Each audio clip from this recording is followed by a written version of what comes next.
शांताकारं भुजगशयनं पद्मनाभं सुरेशं विश्वाधारं गगनसदृशं मेघवर्णं शुभांगं लक्ष्मीकान्तं कमलनयनं योगभिर्ध्यानगम्यं वंदे विष्णुं भवभयहरं सर्वलोकैकनाथं वसुदेवसुतं देवं कंसचाणूरमर्दनं देवकी परमानंदम श्रीकृष्णं वंदे जगद्गुरुं कृष्णाय वासुदेवाय हरे परमात्मने प्रणतक्लेशनाशाय गोविंदाय नमो नमः। हम सभी भगवत गीता के इस विशेष ज्ञान सत्र में पुनः उपस्थित हैं और सभी श्रद्धालु जन यहाँ पर आ चुके हैं। भगवान श्री गोविंद का भी आदेश हुआ है कि हम सभी भगवत गीता ज्ञान की इस विशेष चर्चा को आगे की ओर क्रियान्वित करें। तो कल के सत्र में हम सभी ने अध्याय संख्या 15 श्लोक संख्या 1 की संपूर्ण व्याख्या पर विचार किया था। तो आज जो हमारे सामने श्लोक है वह अध्याय संख्या 15 का श्लोक संख्या 2 है। 2 पर आज हम विचार करेंगे। आज का जो केंद्रीय विषय है वह 2 की ओर है। श्री भगवान ने कहा कि हे अर्जुन, अधः च ऊर्ध्वं पृष्ठतः तस्य शाखा गुण प्रवृद्धा विषय प्रबालः अधः च मूलानि अनुसंधतानि कर्मानुबंधीन मनुष्य लोके। हे अर्जुन, इस संसार वृक्ष की 3 गुणों के द्वारा विषय भोग रूपी कोपलों वाली शाखाएं नीचे और ऊपर प्रत्येक स्थान पर विस्तार ले चुकी हैं। मनुष्य लोक में कर्मों के अनुसार बंधन देने वाली जो मूल है वह भी नीचे और ऊपर सभी लोकों में फैली हुई व्याप्त हो रही है। अब श्लोक संख्या 2 इतना महत्वपूर्ण है, इस पे चर्चा भी महत्वपूर्ण होनी चाहिए। तो श्री भगवान ने कहा यहाँ पे हम जो आरंभ करते हैं श्लोक संख्या 2 का विशेष विषय है ये। इसमें श्री भगवान ने ये कहा कि जो संसार रूपी जो वृक्ष है इसमें जो 3 गुण हैं, सत्व, रज और तम, तो ये वास्तविक रूप से जैसे कोई पौधा है, कोई वृक्ष है, तो वृक्ष को विस्तार देने में, बढ़ाने में जल ही आधार होता है। क्या आधार होता है? आधार तो ऐसे पृथ्वी है, वायु है, लेकिन जल उसे मिले अगर, होता यह है कि पौधा या वृक्ष जो है वह पृथ्वी में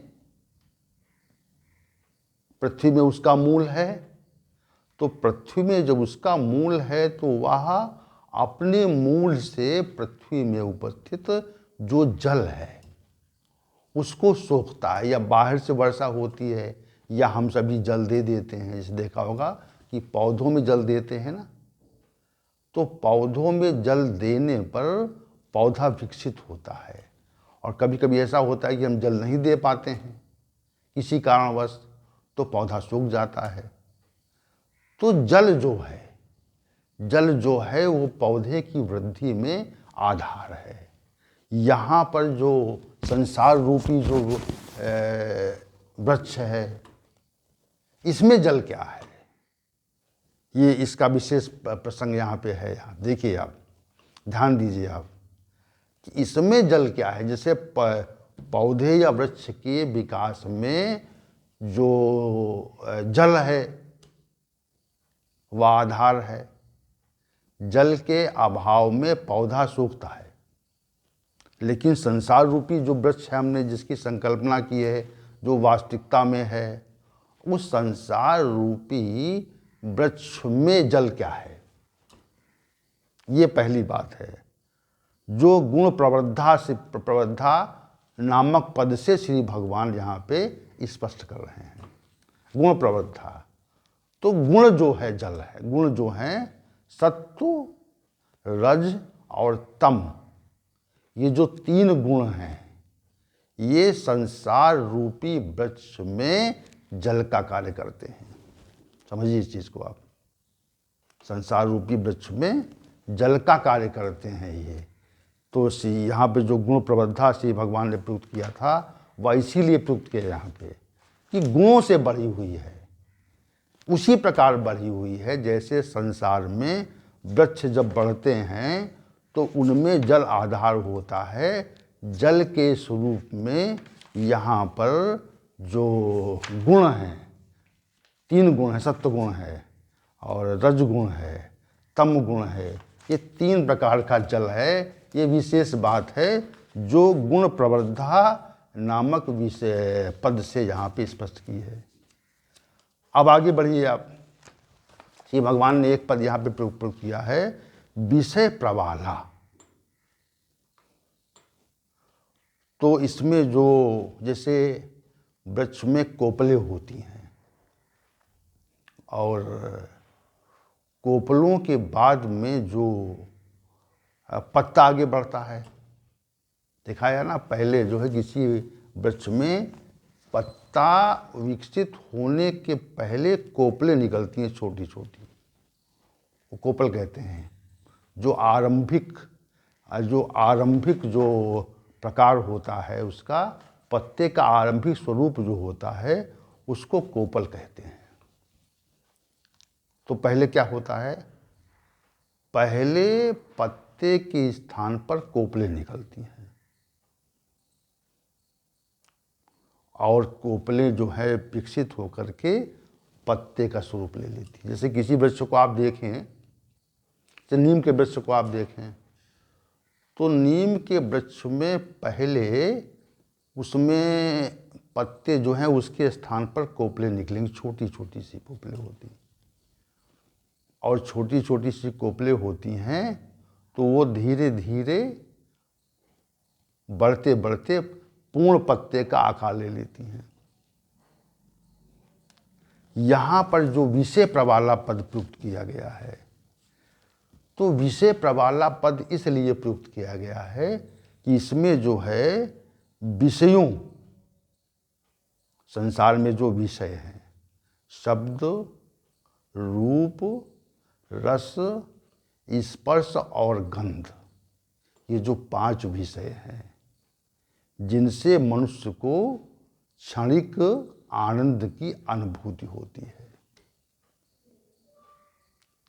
तो वो यहाँ पर विषय प्रवाल, वो विषय भोग रूपी कोपल है। संसार वृक्ष में जो देखिए जल से सींच रहा है वो, अब श्री भगवान ने कहा कि पत्ते हैं उसके, संसार वृक्ष के पत्ते हैं, तो पत्तों का स्वरूप क्या है, तो पत्ते के स्वरूप को स्पष्ट, पत्ते की कोपलों का स्वरूप क्या है उसको श्री भगवान ने स्पष्ट किया हुआ है। वो विषय प्रवाला पद से है कि विषय पे, यानी विषय भोग रूपी कोपलें हैं उसमें। अब देखिए आगे जो शाखा पद का प्रयोग किया है, शाखा, इस ये पूर्वार्ध भाग में शाखा पद का प्रयोग किया गया है।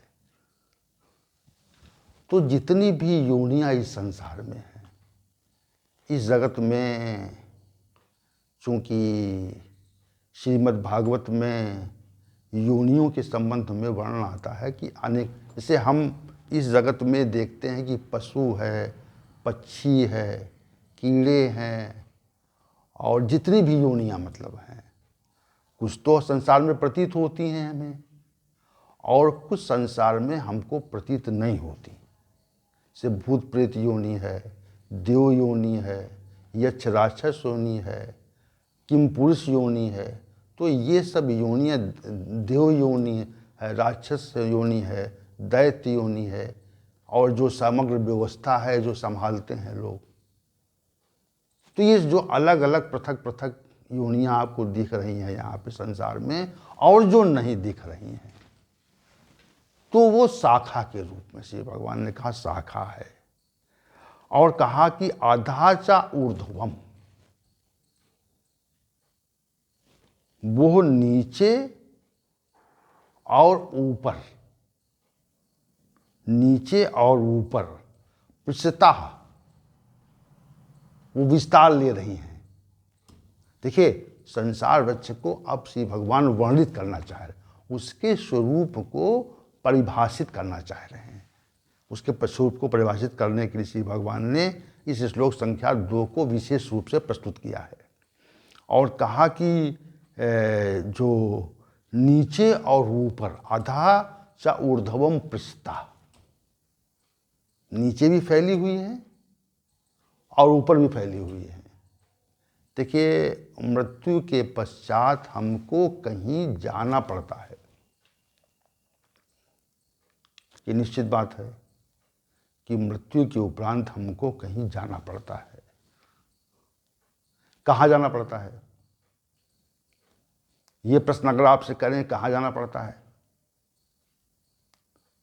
तो क्योंकि मृत्यु के काल में शरीर यहीं पर रहता है, और जैसे ही मृत्यु काल उपस्थित होता है तो कुछ अदृश्य, कोई अदृश्य सत्ता इस शरीर से वह तत्व निकाल लेती है जिसके कारण शरीर चेष्टा युक्त था, जिसके कारण इस शरीर में क्रियाएं हो रही थी। वह कोई तत्व है। ये बात सामान्य रूप से समझ में आती है कि वह जो तत्व था, जब तक चेष्टा थी तब तक तत्व था, और जब चेष्टा नहीं रही शरीर में तो इसका अभिप्राय है कि वो तत्व तो निकल गया बाहर, तभी चेष्टा समाप्त हुई ना। चेष्टा के समाप्त होने का कारण क्या है? चेष्टा के समाप्त होने का कारण ये है कि वह तत्व नहीं रहा, वह तत्व अब नहीं रहा, जो था निकल गया। अब यहाँ पर यह प्रश्न उठता है कि वह तत्व जो निकला वह स्वतः निकला या निकाला गया? तो शास्त्रों ने बताया नहीं, निकाला नहीं गया, वो तो था। वह तत्व निकाला नहीं गया, कोई उसे निकालता है, सत्ता उसको निकालती है, और उसी को जीवन का आधार माना जाता है, और जीवन का आधार मान करके हम वैसा ही व्यवहार करते हैं। तो अब वो जो निकाला गया तत्व जीव है, वह किसी के अधिकार में आ गया, किसी के कब्जे में आ गया। शरीर तो निश्चेष्ट हो गया, यहाँ पर चेष्टा विहीन हो गया, लेकिन जो चेष्टा का कारण मूल तत्व था, वह निकाल लिया गया। जैसे तारों से बिजली गायब हो जाए, तो जब तारों से बिजली गायब होगी तो जितने उपकरण हैं वह चेष्टा विहीन हो जाएंगे। वैसे ही वो जो तत्व था, तो इस देह में था, वह इस देह से बाहर निकला या निकाला गया। किसी सत्ता ने उसको अपने अधिकार क्षेत्र में रख लिया। अधिकार क्षेत्र में रखने के बाद में उसको कहाँ ले जाएगा, कहाँ रखेगा,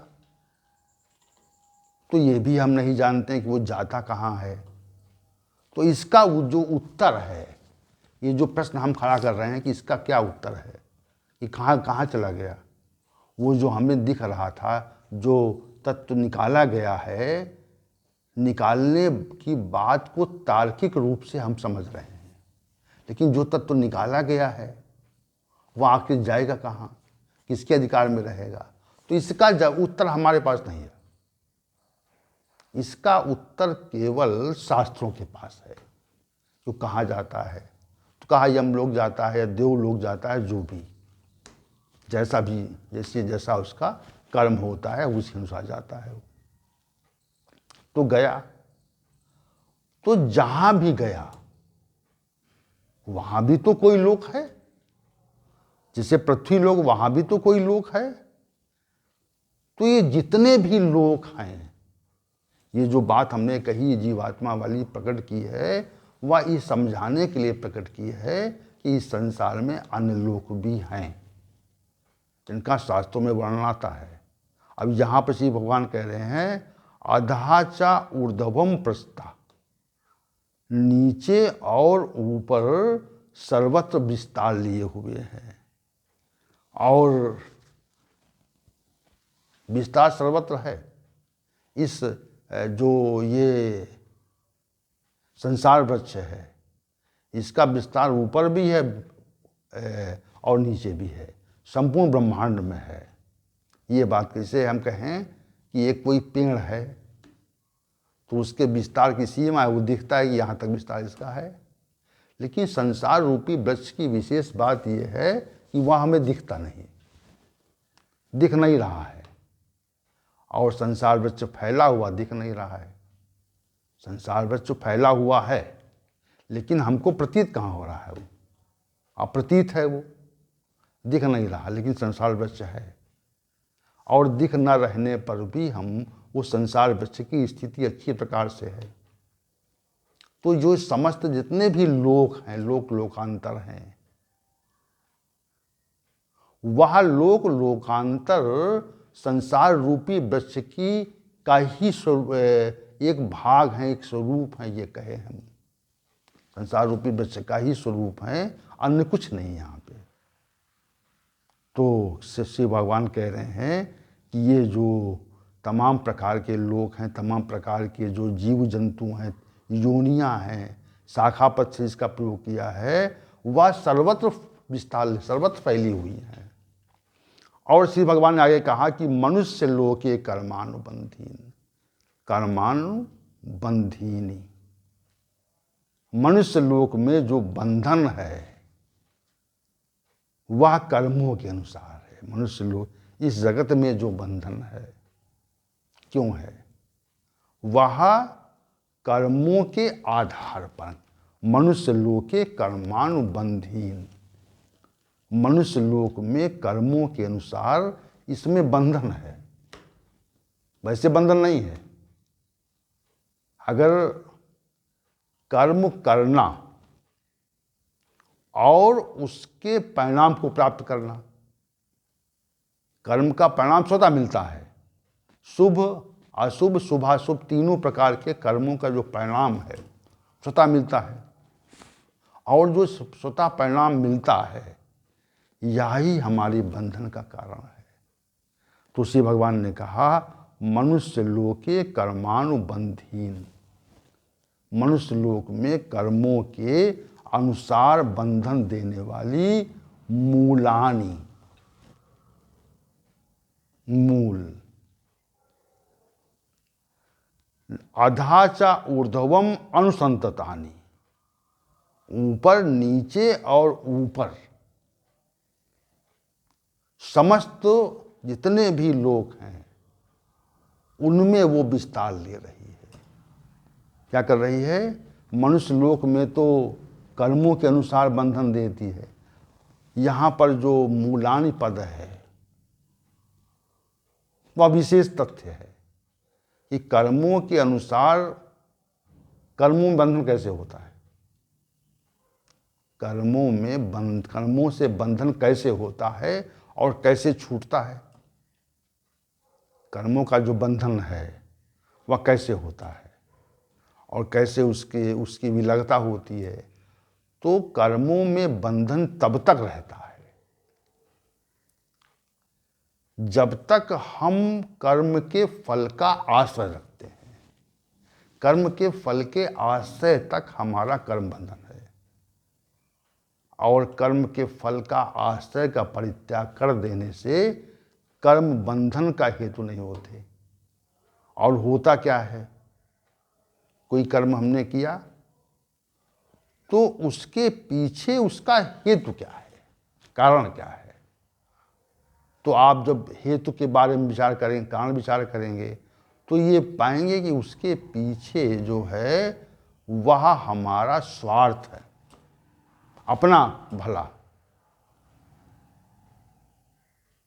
या ममत्व तो है वहाँ पे, और या फिर हम अहंग में हैं।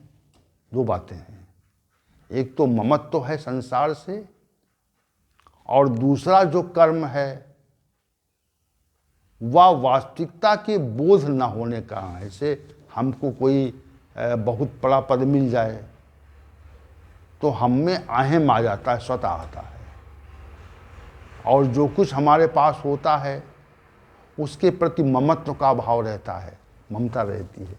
दो बातें हैं ना।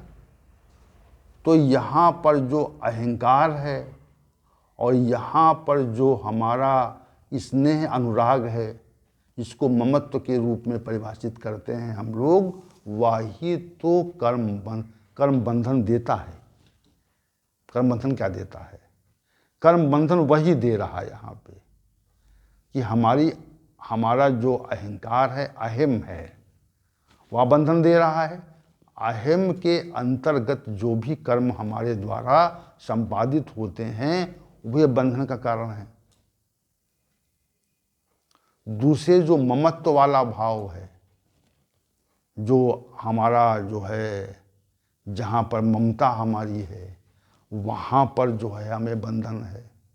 कारण दो ही हैं बस, या तो क्रियाएं अहम से होती हैं या अपनेपन से होती हैं, और अहम और अपनेपन से जो भी क्रियाएं होती हैं वह सभी स्वार्थपरक बुद्धि से होती हैं। वे परिणाम देती हैं, शुभ और अशुभ परिणाम देती हैं, और शुभ और अशुभ परिणाम देने पर हमें बंधन होता है। ये मूल बात है इसमें। और श्री भगवान कहते हैं कि ये जो इसकी जो मूलानी है, मूल है, ये नीचे भी है ऊपर भी है। ऐसा नहीं है कि पृथ्वी लोक में ही है, ऐसा नहीं है कि ये पृथ्वी लोक में है। इसका जो मूल है वह ऊपर भी है और नीचे भी है। तो पृथ्वी लोक की बात नहीं कर रहे हैं अभी पृथ्वी लोक में तो है ही है। पृथ्वी लोक में तो कर्म बंधन है।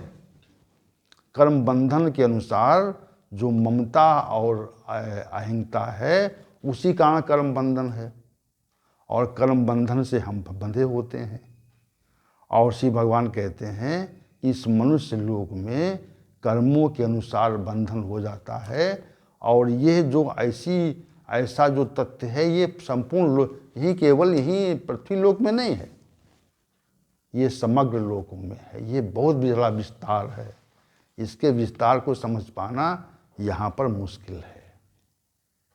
तो ये श्लोक संख्या जो 2 है ये विशेष रूप से श्री भगवान ने संसार वृक्ष के स्वरूप को परिभाषित करने के लिए प्रकट किया है।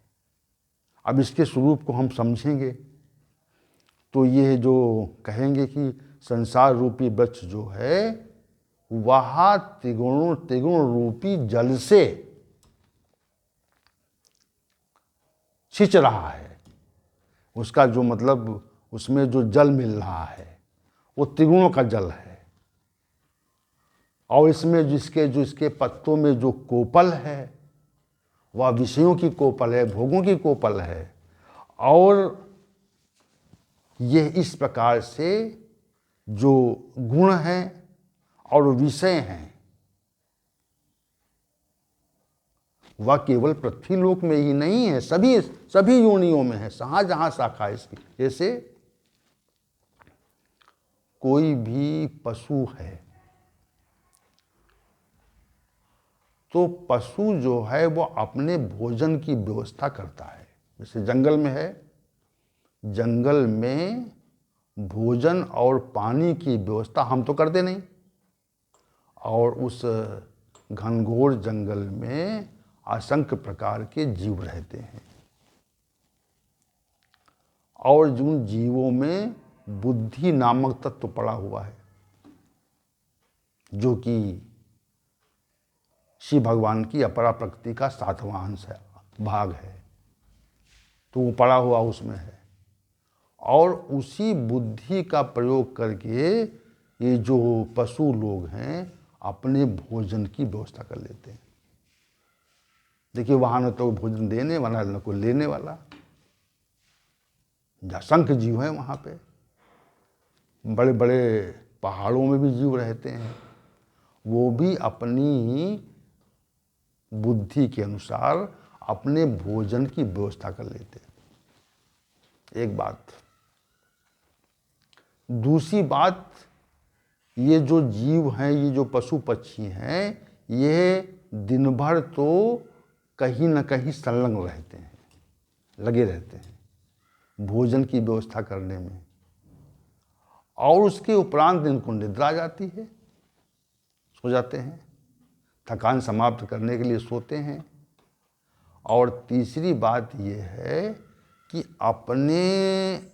अपना जो वंश परंपरा है उसको बढ़ाने का भी ज्ञान उनके अंदर रहता है।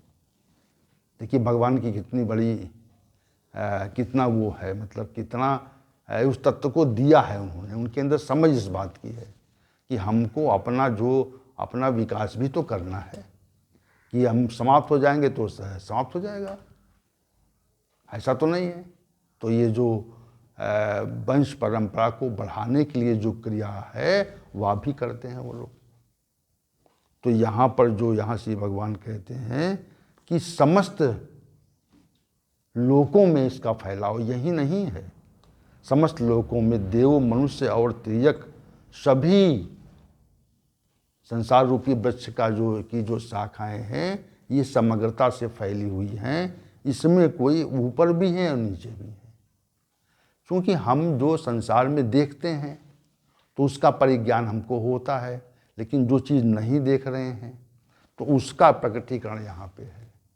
उसके बारे में श्री भगवान ने यहाँ पे स्पष्ट किया है कि इस तरह से मतलब ये चीज़ चल रही है।